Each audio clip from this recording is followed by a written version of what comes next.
রাধে রাধে। সাধুগুরু বৈষ্ণবীর চরণে আমার ভক্তিপূর্ণ প্রণাম। আজকে আলোচ্য বিষয় যে সাধু, গুরু, বৈষ্ণব এনাদের দোষ ধরতে নেই কেন, সে বিষয়ে আজকে কিছু কথা আলোচনা করব। দেখুন, সাধু সাধু মানে যিনি সতের চরণ আশ্রয় করেছেন তিনি হলেন সাধু। সৎকে না স্বয়ং ভগবান, যিনি ভগবানের চরণে আশ্রিত তিনি হলেন সাধু। গুরুকে গু শব্দে অন্ধকারশ্চ, রু শব্দে তত্ত্ব নিরোধক, যিনি অন্ধকারময় জগৎ থেকে আলোর জগতে নিয়ে এসেছেন তিনি হলেন গুরু।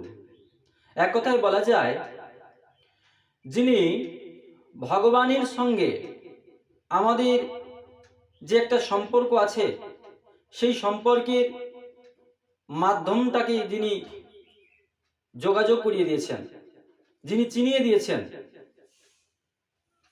জীবের স্বরূপ কি? জীবের স্বরূপ হলো কৃষ্ণের নিত্য দাস। তাই আমরা যে ভগবানের নিত্য দাস, এই যে বিষয়টা যিনি জানিয়ে দিয়েছেন, যিনি আমাদের জ্ঞান চক্ষু উদ্মিলিত করেছেন তিনি হলেন গুরু। তাহলে বৈষ্ণবকে এই সম্বন্ধে শ্রীমান মহাপ্রভু চৈতন্য চরিতামৃতে মধ্যলীলায় 15:106 বলছেন, প্রভু কহে যার মুখে শুনি একবার, কৃষ্ণ নাম সেই পূজ্য শ্রেষ্ঠ সবাকার। কি বলছেন? যার মুখে শুনি কৃষ্ণ নাম একবার, সেই পূজ্য শ্রেষ্ঠ সবাকার।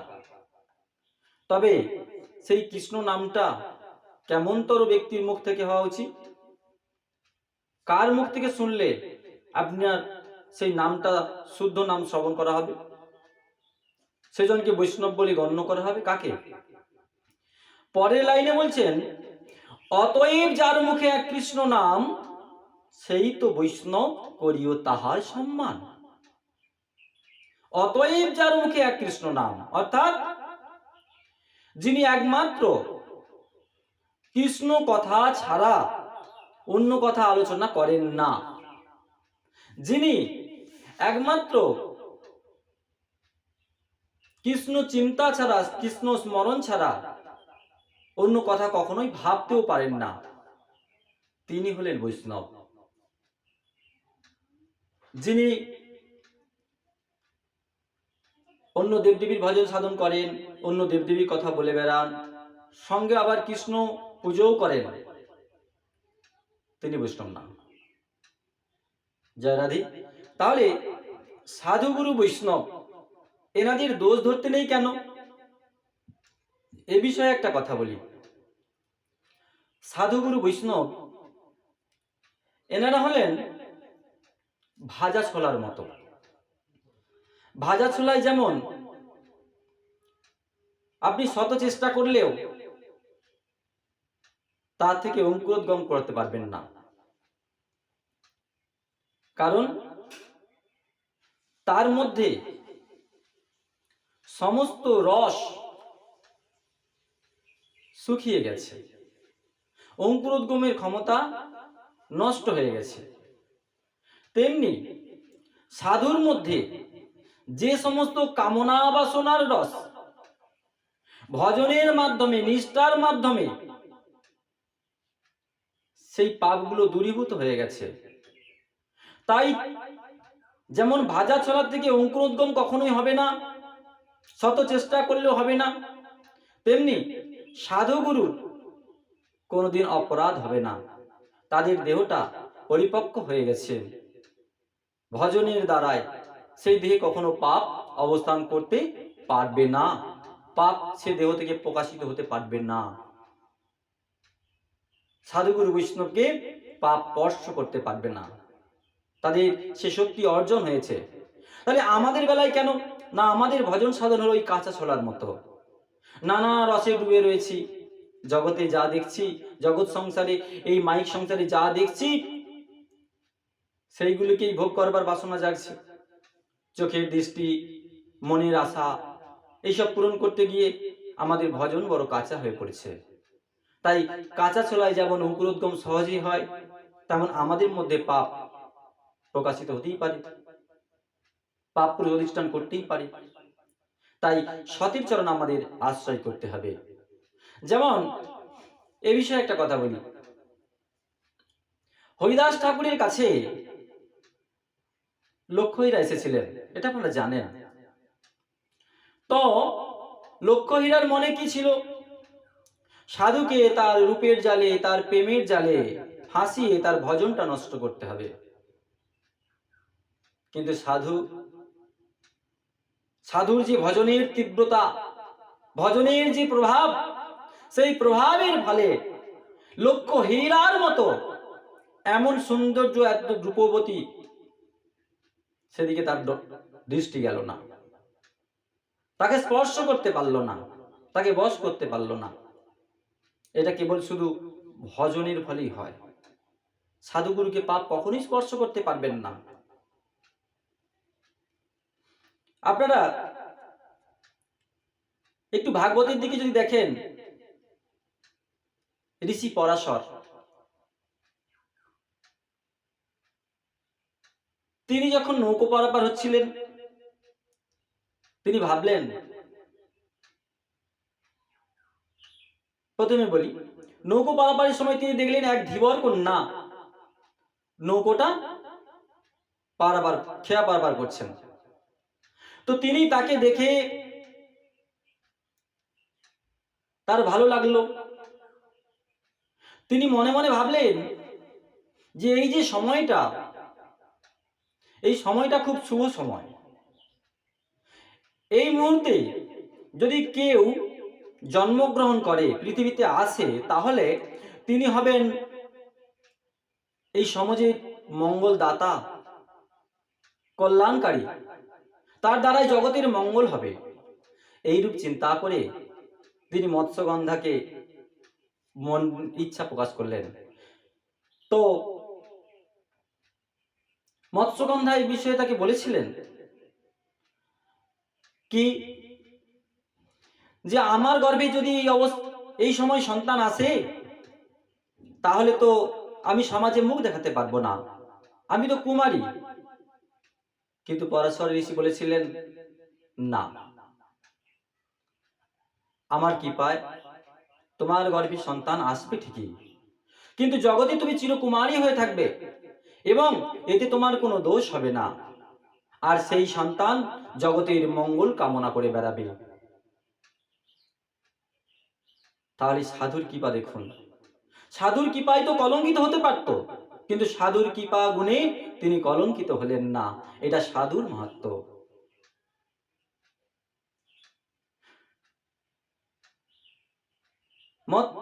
ধীবর কন্যা গর্ভে সন্তান আসলেন, এবং সেই সন্তান কে আপনারা সবাই জানেন, যিনি ভাগবত রচনা করেছেন, ভাগবতের প্রবর্তক সেই মহামুনি ব্যাসদেব। তিনি দেখতে কালো ছিলেন, তার গায়ের বর্ণ ছিল কৃষ্ণ বর্ণ, তাই তার নাম হল কৃষ্ণ। দ্বীপের মধ্যে জন্মগ্রহণ হয়েছিল বলে তার নাম হলো দ্বৈপায়ন। এবং ব্যাস, ব্যাস মানে বিভক্ত করা, যিনি বেদকে বিভক্ত করেছেন তিনি হলেন ব্যাসদেব। তাই তার পুরো নাম হলো কৃষ্ণ দ্বৈপায়ন ব্যাস। তাহলে সাধুগুরু জগতের মঙ্গল সাধন করবার জন্য, মঙ্গলের চিন্তায় তিনি যে কর্মগুলি করেন, আমাদের এই সাধারণ মানব চক্ষেতে সেগুলো দোষের হলেও সেগুলো দোষের নয়, সেগুলো মঙ্গলজনকই হয়। কিন্তু ওই কর্মটি যদি আমরা করতে যাই, তার বেলায় দোষ হবে, কারণ আমাদের ভজন সাধন কাঁচা। তাই সাধুগুরুর কখনো দোষ ধরতে নাই। কোন বৈষ্ণব ধরুন কোথাও পূজা অর্চনা করছেন, আরতি করছেন, হয়তো ভুল করে আরতি করছেন, আপনার চোখে দেখাচ্ছে আরে যা আগে তো প্রদীপটা দেওয়ার কথা ছিল, আর উনি কেন প্রদীপটা দিলেন না, উনি ধূপটা দিলেন, ধূপটার বদলে প্রদীপটা দিলেন, আরে ময়ূর পাখাটা দিয়ে ফেললেন শীতকালে, যদিও দিতে নেই, আরে উনি সব আঙ্গুলগুলোই ব্যবহার করছেন, তর্জনীটাকে তো বাদ করা কথা বলা হয়েছে। এরকম বিভিন্ন রকম খুঁটিনাটি ভুলগুলো আমরা দেখি, দর্শন করি। ভগবানের ক্ষেত্রে কি বললেন? বললেন না, ভক্ত যদি কোনো ভুলবশত আমার সেবা করে তাহলে আমি তার দোষ ধরি না। বললেন এর কি প্রমাণ আছে? বলে হ্যাঁ, প্রমাণ আছে। ভগবান শাস্ত্রে বললেন, প্রীতেব পুত্রস্য সখেব সখ্য প্রিয় প্রিয়া অহর্ষি দেবসর্ণুন। পিতা যেমন পুত্রের দোষ ধরে না, দোষ ক্ষমা করেন, বন্ধু যেমন বন্ধুর দোষ ক্ষমা করেন, স্বামী যেমন স্ত্রীর দোষ ক্ষমা করেন, তেমনি ভগবান ভক্তির সমস্ত অপরাধ ক্ষমা করেন। তাই সাধুগুরু বৈষ্ণবের দোষ ধরতে নাই। আপনাদের চরণে এ দাসের নিবেদন, অনুরোধ, আপনারা সাধুগুরু বৈষ্ণবের দোষ দর্শন করবেন না। তবে এক্ষেত্রে আপনাদের প্রশ্ন থাকবে যে দোষ বিচার যদি না করি তাহলে সত্য কোনটা, মিথ্যা কোনটা, ভুল কোনটা, সঠিক কোনটা আমরা জানবো কেমন করে? কথাটা একেবারেই ঠিক। দেখুন, ভুল ত্রুটি যদি আমরা না ধরি তাহলে আমরা বুঝবো কি করে কোনটা ভুল কোনটা ঠিক?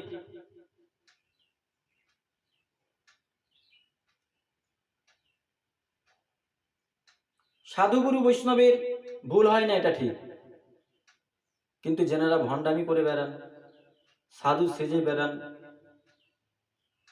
তাদের তো দোষগুণ ধরতেই হয়। হ্যাঁ, না হলে আপনি জানবেন কি করে কে সাধু কে অসাধু? মানুষ হলো বিবেকবান। এই মানব জনম বড় দুর্লভ জনম। এই জনম দিয়েই ভগবানের সেবা পূজা করা যায়, যেটা দেবতাদেরও বাঞ্ছনীয়। দেবতারাও চান মনুষ্য জন্ম লাভ করতে, কারণ মনুষ্য জন্মেই ভজন সাধন হয় এবং মানুষকে বিশেষ একটি জ্ঞান দেওয়া হয়েছে। মানুষ হচ্ছে বিবেকবান, তার ভালো মন্দ বিচার করার ক্ষমতা আছে, যার জন্যই তো পাপ পুণ্যের বিচার হয় গো। রাধে রাধে। তো এক্ষেত্রে আপনাদের ঋষি পরাশরের কথা বললাম, হরিদাস ঠাকুরের কথাও বললাম। এনারা পরম বৈষ্ণব, পরম সাধু, তাই পরম মহাত্মাদের কখনো দোষ ধরতে নাই। কিন্তু সমাজে কিছু কিছু বৈষ্ণব আছেন বা ভক্ত আছেন যারা ভণ্ডামি সেজে বেড়ায়, ভণ্ডামি করে বেড়ায়। দেখুন, একজন এক্ষেত্রে উদাহরণস্বরূপ বলেছেন যে সাধুদের দোষ ধরতে নাই কেন? তিনি পাঠ করতে গিয়ে ব্যাখ্যা করছেন যে কোনো দুগ্ধের পাত্রে যদি মাছি পড়ে তাহলে আমরা কি করি? দুধটা ফেলে দেই। আর যদি ওই মাছি ঘিয়ের ওপর পড়ে তাহলে কি করি? ঘিটাকে আমরা রেখে দেই, মাছিটাকে ফেলে দেই। ঘিটাকে আমরা সেবা করি, মাছিটাকে ফেলে দেই। কেন? না, উনি বলছেন যে ঘিয়ের তুলনায় দুগ্ধের দাম, রাধে রাধে, দুগ্ধের তুলনায় ঘিয়ের দাম অনেক বেশি। সেই জন্য আমরা ঘিটাকে রেখে দুধটাকে ফেলে দেই। কথাটা কতটা যুক্তিযোগ্য আপনারা একটু দেখুন। দেখুন, বর্তমান বাজারে দুধের মূল্যের চেয়ে ঘিয়ের মূল্য অনেক বেশি, এটা ঠিক, কিন্তু তত্ত্বগত দিক থেকে দুধ কোনো অংশেই কম নয়। বিচার করে দেখুন শাস্ত্র কি কথা বলে। শাস্ত্রে বলছেন, দুগ্ধ যেমন অম্লযোগে দধিরূপ ধরে, দুগ্ধান্তর বস্তু কভু দুগ্ধ হইতে নারে। দুধ থেকেই সর, ঘি, ননি, মাখন সমস্ত কিছু প্রস্তুত হয়, কিন্তু কোনো প্রকারেই ওই ঘিকে আপনি আর দুগ্ধে পরিণত করতে পারবেন না। এক নম্বর। দ্বিতীয়ত কথা, যখন আমরা জননী জঠর থেকে ভূমিষ্ঠ হলাম, যখন পৃথিবীর আলো দেখলাম, প্রথম আমরা মায়ের দুগ্ধ খেয়েই বড় হয়েছি, মাতৃসুধা পান করে এই দেহে পুষ্টি লাভ করেছি।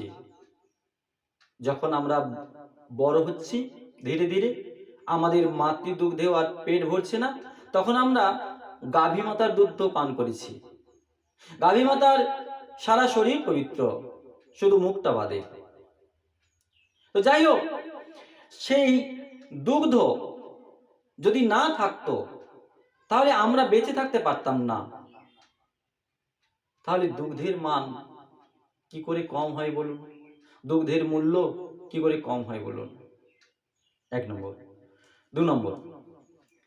তৃতীয় নম্বর কি দেখুন, উনি বলছেন, ব্যাখ্যা স্বরূপ বলছেন যে মহাত্মাদের পথ অনুসরণ করে চলাই আমাদের একমাত্র কর্তব্য। হ্যাঁ, এটা আপনিও জানেন, আমিও জানি। মহাজনগতস্থ পন্থা, মহাজনের দেখানো পথ অনুযায়ী আমাদের চলতে হয়। সেক্ষেত্রে দেখুন, উনি উদাহরণস্বরূপ বলছেন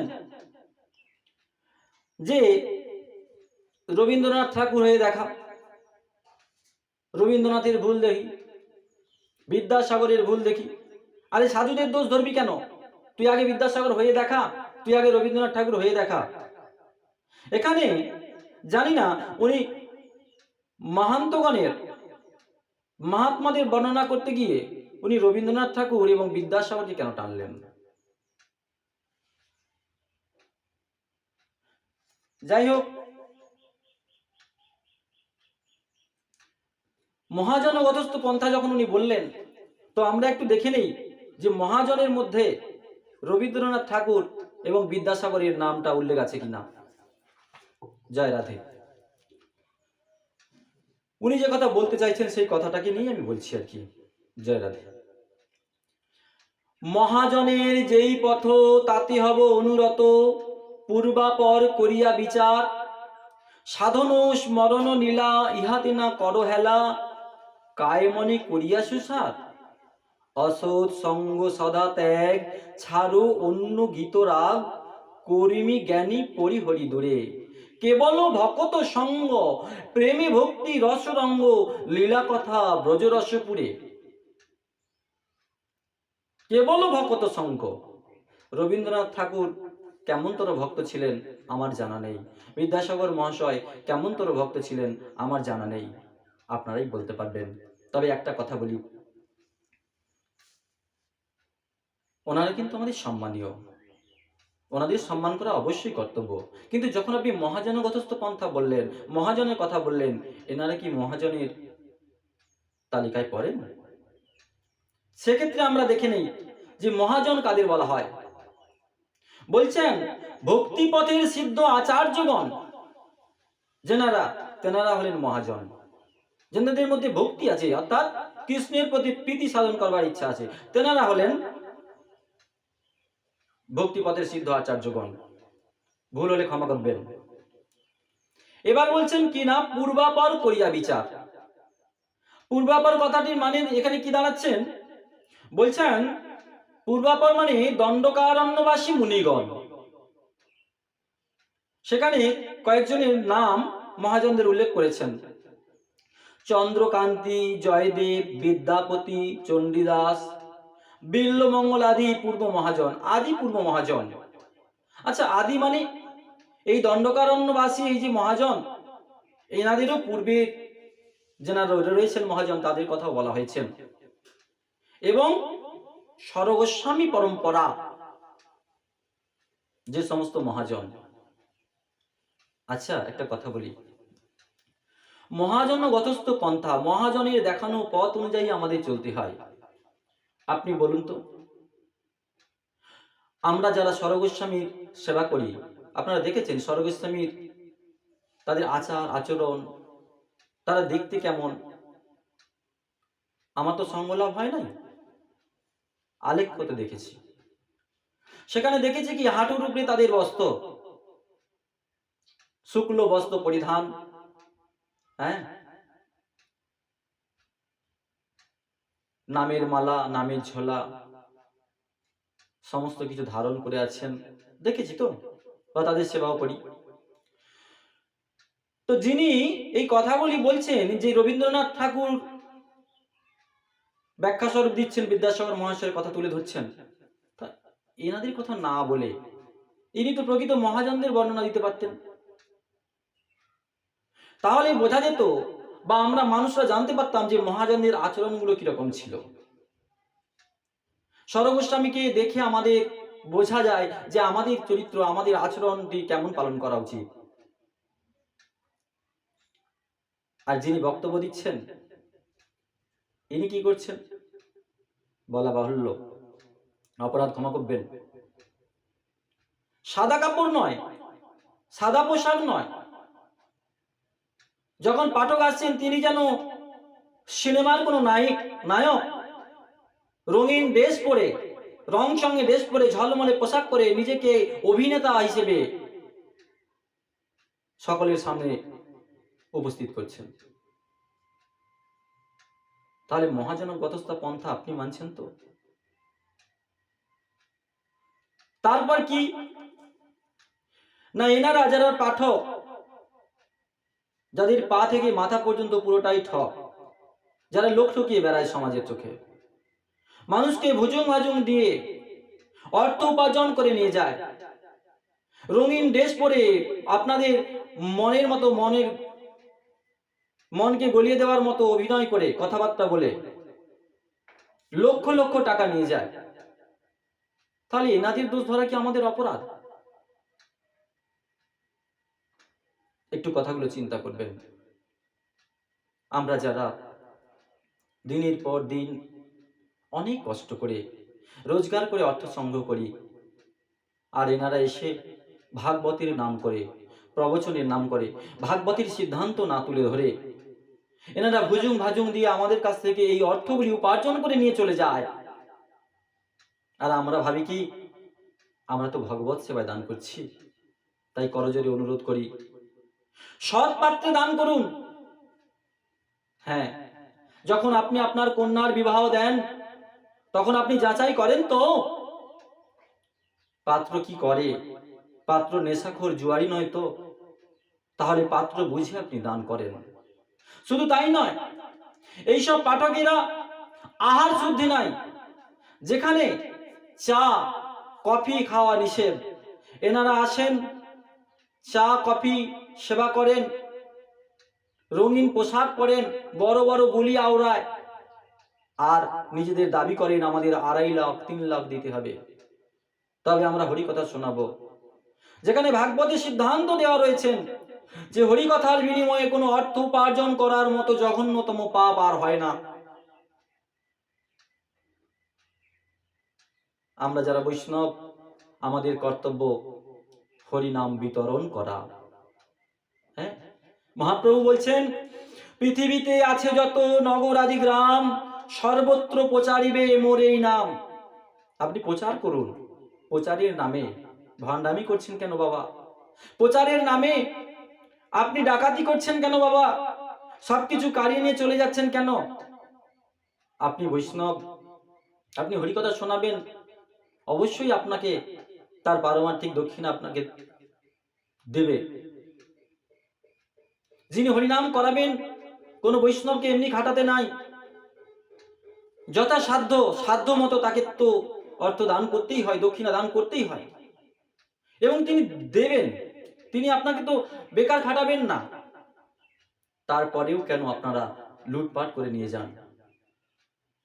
শুধু ভক্ত মণ্ডলী, আমার কথাগুলো হয়তো আপনাদের খুব খারাপ লাগছে, কিন্তু বিচার করে দেখুন, এই জায়গাটায় যিনি 3 ঘন্টা, একজন কীর্তনিয়া 3 ঘন্টা কীর্তন করে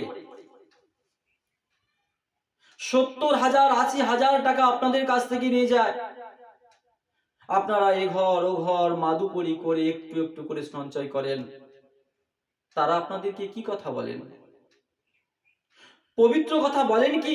শাস্ত্রসম্মত কথা বলেন কি? তারা বলেন না। কারণ তাদের স্বার্থে আঘাত লাগবে, তাদের ব্যবসায় ভাটা পড়ে যাবে। একটা কীর্তনের স্টাফে 6 জন কি 7 জন থাকে। আচ্ছা, একটা বাদক, মৃদঙ্গ বাদক, তাকে যদি 1000 টাকাও দেওয়া হয় বা 6 জনে যদি 6000 টাকাও দেওয়া হয়, যদি 10,000 টাকা সে কি নেয়, তার কি অনেক কম হবে? তাহলে 3 ঘন্টায় তিনি 70,000 টাকা নিয়ে যাবেন কেন? সেই 70,000 টাকা আপনাকে কত কষ্ট করে সংগ্রহ করতে হয়েছে, সেদিকটা তিনি দেখছেন না। তিনি কি সাক্ষাৎ ভগবানকে নিয়ে এসে আপনার হাতে অর্পণ করে দিতে পারবেন? সাক্ষাৎ ভগবানের সঙ্গে আপনার দর্শন করিয়ে দেবেন নাকি? হরে কৃষ্ণ। আপনারা হয়তো বলবেন যে তাহলে আগামী দিন তাহলে আমরা হরিকথার এই অনুষ্ঠানে এত বড় প্রবচন করব কি করে? কাকে গুরু করব? কোথায় গেলে গুরু পাবো? ওনারা আসেন বলেই তো আমরা ওনাদের চরণে আশ্রয় গ্রহণ করতে পেরেছি। ওনাদের কাছে ওনাকে আমরা গুরু রূপে বরণ করেছি। ওনার কাছে আমরা শিষ্যত্ব গ্রহণ করেছি। বাবা, একটা কথা বলি, গুরুকরণ করতে হলে যে মঠ মন্দির আশ্রম থেকে নিতে হবে বা বৃন্দাবন নবদ্বীপ মায়াপুর বিভিন্ন জায়গা বিভিন্ন মঠ মন্দির থেকে নিতে হবে, এরকম কোনো কথা কি শাস্ত্রে উল্লেখ আছে নাকি? বরং শাস্ত্রে এই কথা বলা রয়েছেন, প্রকৃত গুরু হবার যোগ্যতা কার, কে প্রকৃত গুরু হতে পারে, সে বিষয়ে শাস্ত্র বলছেন,